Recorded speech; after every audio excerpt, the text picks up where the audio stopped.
extrovert to a certain extent. Probably you already had a good self-image. You already saw yourself as somebody who is special, who is created in God's image. I mean, deriving it from what you are saying to say, I belong in a higher place. I don't think everybody will be able to say that. That for most people, if you are told, out, get away from here, you don't belong here, you're like, oh, guys, please, I remember when we were especially in primary school. You should take some nuts. Oh, thank you.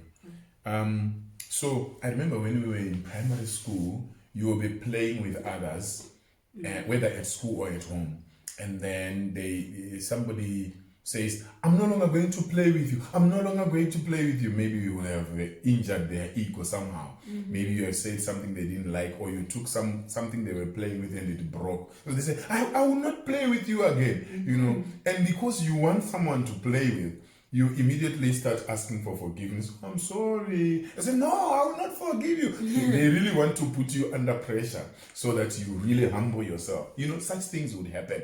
So you cannot take for granted the fact that actually people, doing such tricks, it happens even as we grow older. To an extent where even when people are working somewhere or people are married somewhere, somebody will put you in a corner. If you don't do this, I won't do this. Yeah. But do you think bullying also, teachers, do you think they bully students also? They do. Yeah. They do. Even you explaining that the teacher himself was calling you maybe a lot of names. You see, as much as right now I have high self-confidence and God has helped me in many ways to become a motivational speaker and help others, and becoming even an executive coach, coaching CEOs, but it's not as if I will just take it lightly and begin to mention those bad names that I was given when I was in primary, because it will give me those bad memories again. That's just how bad. Exactly. Bullying is. That's why exactly people now go to therapy, because everything is going back into their brain. It's sad. I think one other way to deal with bullying is to think over what is happening in your life, what you're good at and what you're bad at. Because usually when you're bullied, you usually think of what the bullies are saying.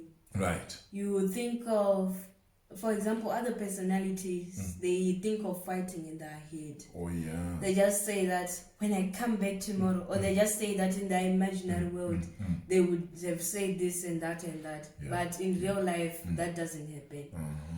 Or the other personality keeps on thinking of the things but don't actually do anything. They don't actually have anything in mind. They just think of, oh, this is true. Yes, I'm ugly. But when they look at themselves in the mirror, they don't see the ugliness. They see the beauty that is in them. But because of the ways that are always stepping them, they now feel, oh no, yeah, it's true. I'm too fat. I'm too this. I'm too that. But you have to understand the goodness of you. Try to separate them. You just say, this is here. They say this and this about me. But you're not eating the nuts yourself? Sorry, I get carried away when I'm talking. No, it's fine. It's fine. So the bullies were saying this about me. And then I have a lot about me, which I know. I can draw. I can cook.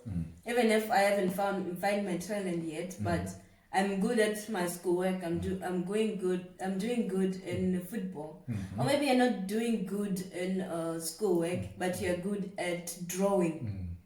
And once you're good at drawing, there are some of the celebrities who have gone high up because they're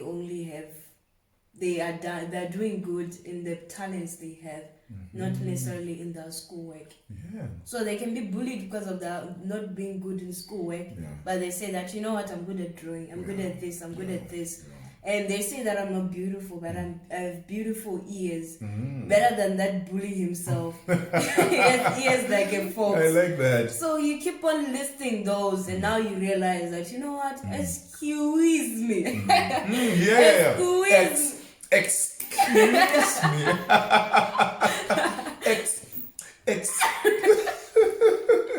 That's very interesting, but I like the point. You know what?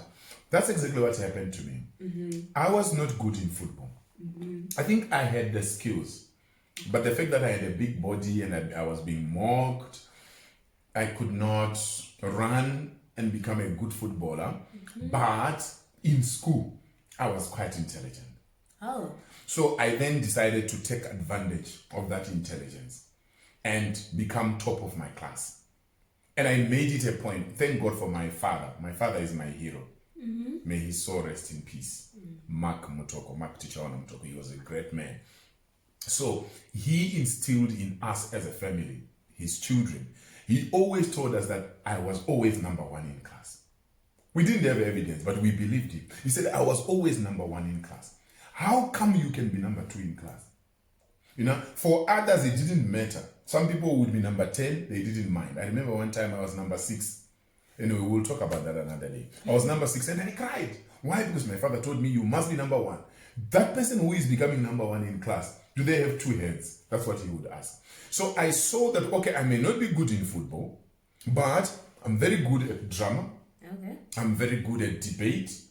I'm very good in, I'm very intelligent in class. I remember one time when I was in grade 1, I was invited to a grade 3 or grade 5 class to go and work out some mathematics on the board. Yeah. And that caused another problem with the bullies, the big boys. Oh no. They were after me after that. They say, how can you come from grade 1 to come and bring shame to us? Like, what should I do in this life? I came to help you, to rescue you. But they saw it as showing off or something. But it was their teacher who came to talk to my teacher. And I went there, worked out some maths. I didn't even know what was happening. Worked out some maths on the board. And their teacher said, you see, this is grade 1. He's working out mathematics. For you big boys like this, you know, something like that. And it was just after the war in Zimbabwe. Oh. It was just after the war. So some of the boys were really big. They had been disturbed from going to school in time. Oh. Yeah. So no, these were really worse. big boys. Yeah. These were really, really big boys. Yeah. But anyway, going back to your point so that we don't get lost. Going back to your point, one needs to identify their own talents. They need to identify their own strengths. Wow. Don't focus on their weaknesses. Don't focus on what the bullies are saying. But I like that point. I really like it.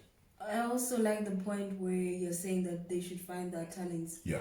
Because mostly we say that list the good things about you, but then you find out at home it's a distraction. Yeah. At school I'm being bullied. All the places that I can be is just destroyed. Yeah. So try to be on your own. If you can go to the mall or a quiet place, try to write down things. If you don't have enough good things about yourself, find talents. Yeah. Start cooking for yourself or for your family. Just start cooking. Do gardening. You can do music.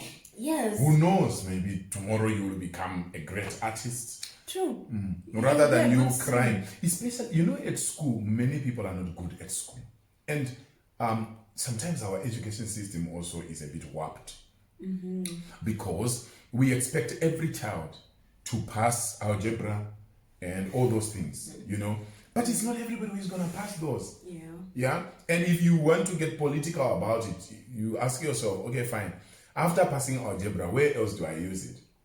I mean, I respect school, but I think we still need to revise. Anyway, that's not for us to discuss, isn't it? Yeah. We are not policymakers. But I think people should not feel like because people are saying I'm ugly. Talk about that. I'm going back to your point. We used to have one guy in high school. Yeah. That guy was an excellent goalkeeper. Ooh, that guy was an excellent goalkeeper. Right. But I normally don't believe that there's somebody who is ugly. But that time, because I didn't have Jesus that time and I didn't appreciate that everybody is made in God's image. That time I agreed with everybody that man was properly ugly. Oh no. Oh no. That guy was properly ugly. But do you know how much people loved that guy? Because when people were laughing at his ugliness, he took it for beauty. Yeah. He didn't care. Right? That was number 1. Number 2, he became an expert goalkeeper. And everybody wanted to be associated with an expert goalkeeper. In class, it's like, that those days when you were not good in class, we'll say you are blind. You're like, your eyes are not there. In class, he was blind. But as a goalkeeper, he was doing exceptionally well. And he knew how to network with people. I think he must be very successful today. Not through education. We love education. We love education. You and I excel in education. But we don't want to pretend that everybody will succeed with their education. Going to school is perfect. Let's go to school. But harness the other skills.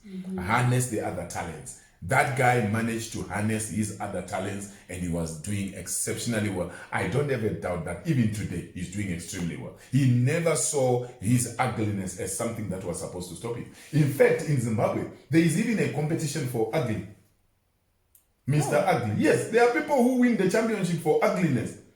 Beauty is in the eye of the beholder. Yes, thank you. Getting an award for ugliness. To enter the competition, to say, I'm so ugly, I believe I'm the best. So it means those people, they have gone beyond bullying. They have accepted that this is how I am. And I just appreciate it. This is who I am. You call it ugly, I call it good. And you enjoy your life. I think that's another way of dealing with bullies. You need to be tough upstairs. Yeah. Yeah. And just that toughness doesn't come easily. Yeah, it does. It comes by knowing your strengths, knowing your talents. Being more of a person who's quick to know things. If somebody says you are a dog, you look at yourself and like, I'm not a dog. I don't look like a dog. Yeah. Even if you call me a dog, some of us love dogs. Oh yeah. I'm like a dog. Oh, cool. I know who I am. We didn't address about the teachers. The teachers who what bully. Do we do? Yeah. What do you think should be done? The head. Talk to the head? Yeah. They're always the higher. How about starting by talking to the teacher? Oh, yeah. If possible. It depends also on the level. If it is too much, you might need to involve your parents. But I think it will be nice. Now it depends also. If you're an extrovert, it's easy for you to say, maybe after class you come to the teacher and say, may I please talk to you? Oh yeah. But I think for the introvert and for those others who are a bit timid, it will be very difficult for them. Yeah. I think most of the teachers, because some of them are also attention seekers, they are just human beings. Some of them, they grew up in dysfunctional homes and they don't realize they're actually bullying children that they are supposed to be protecting. So if a child could come and tell the teacher that, you know what, I'm hurt because of your words. I think a normal teacher who has conscience should come back to their senses. But it's a very tricky one. It's difficult for us to say this is what the child should do with the teacher, but they must seek a solution. Otherwise, you end up stopping going to school. And it will cause you problems, even though you try to, like he was saying that, I won't mention the names because they will bring back all the memories. So which means that if you keep letting it go on and on and on, when you're grown up, you need a lot of therapy because all the things are coming back to you and you're feeling really bad about them. So it's better you deal with it before it goes on. And on. Which means you can actually go over something, but you don't want to be reminded. I cannot imagine somebody who says they care about me and then they are making fun and they are calling me those names I was called by those teachers in primary school. I think that person will be seeking trouble. You'll be seeking my trouble. You will be seeking my trouble. Don't try me. Thank you guys for watching. We love you. Please subscribe to our channels. Dr. Wilbert Mutoko YouTube channel and Mutoko YouTube channel. Cool. Thank you guys. You are the best. Thank you guys. Leave comments. How did you deal with bullying? Have you ever been bullied before? If you have been bullied, how did you deal with it? What do you suggest people should do? What do you think about what we were discussing? We love you. We love you. Bye. Thank you. Mwah.